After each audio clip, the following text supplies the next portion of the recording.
We represent the German Army of World War II.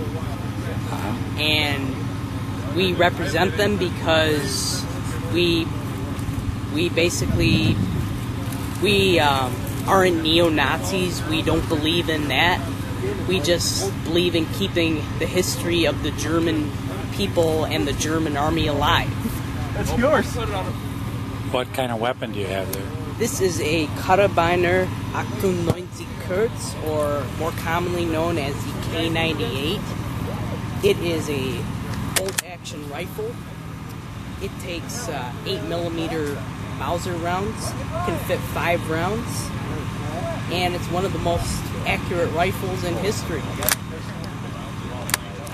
How many of those were made? Approximately 10 million. Were they made with slave labor? Some were. Some were. How do you feel the German army was supplied with your time period? I think the German army in our time period were basically like, how should I say this? We're like forgotten soldiers. People just choose to forget us. We're here to keep that alive. Throughout the Russian and the France campaign, although when we were in the Mediterranean we were allowed to wear HBT pants, but we still had to wear the wool tunics. We weren't issued HBT tunics. How about shoes? Were you well equipped on shoes? Yep. And they were leather without strap? Without with hobnails. Let's see the bottom.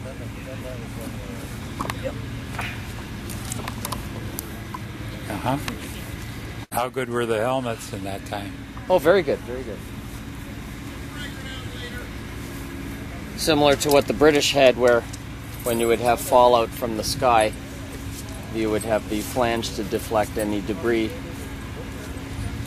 As a kid growing up during that time, I really disliked that helmet.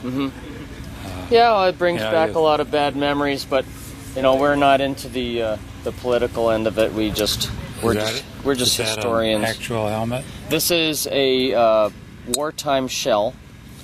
The metal liner in here is wartime, but this is a new leather. Similar to what they did. Yeah, so because you can buy these helmets in parts and put them together yourself. Because to buy a helmet in one piece that's all painted and everything, you're looking at probably $400. And you don't want to wear an original out in the field because they become brittle and they fall apart. So what a lot of vendors do is they sell a helmet shell. So you buy a helmet shell for $100, and the liner system and the strap is $85. And then you put it together yourself, and then you find a dark German black green and paint it. So is that a stock T-shirt or undershirt? Yep, this is called the sports T-shirt. So the hair, the German Army had their version with the straight eagle, and then the Luftwaffe had their sports shirt with the swept wing. Everyone had their own sports shirts, and of course the SS had SS in a circle. Is that a dog tag? Yeah. We get sunlight here.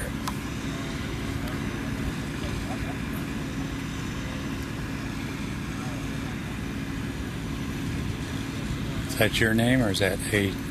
There's no names on there. Oh. That's just a unit that you're with. And would it be a serial number for the... Yeah.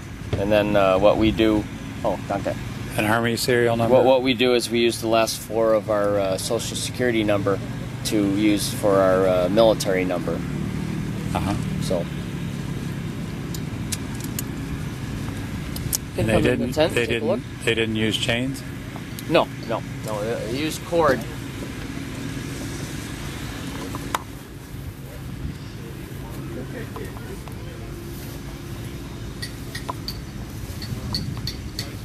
So this is all stuff you'd find.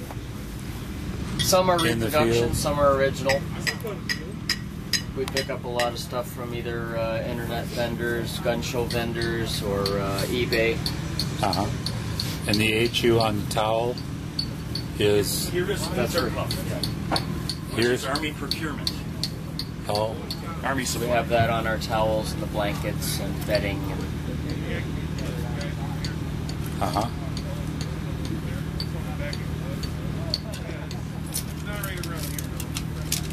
I have a lot of customers at my shop that are from the Battle of the Bulge, and they have a lot of equipment, and they give it to me because they know I'm a German reenactor. So I go, you know, you're supplying the German army, right? And they go, shut up. And those are hand grenades? Yep, stick grenades, yep.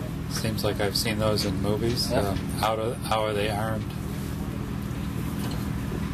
There's a, they come in a case like this, they're all together, and then you'll have an armorer that will take these things apart. The fuse would be in these cases, which are tucked in the pockets. And they take the fuses out, depending on which fuse they want, because there were 3 or 4 different types. And they would install that in there. This would have the explosives in the head. Uh-huh. They would screw that, now that it's armed, and then when you would go to use it, you would unscrew the bottom and pull the bead, and the bead would spark the igniter, and then that would, after 5, 3, 10 seconds or so, then the bomb would go off. The fuses are timed different? Yes, yes, depending on the actions that you're going to be doing. You know, the armorers are the ones who put in the fuses. How does the timer work in that? It has a friction fuse. I mean, what causes the delay in it?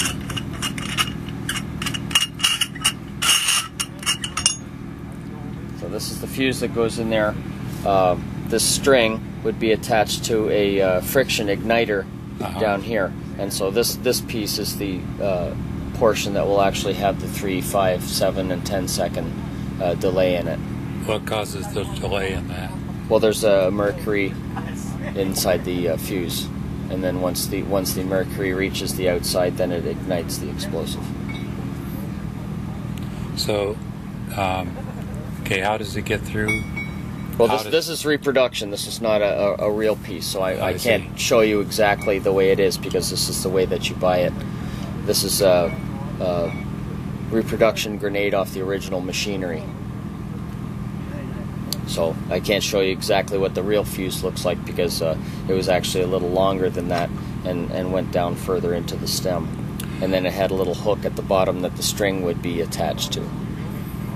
The advantages and disadvantages versus the small hand grenade versus this.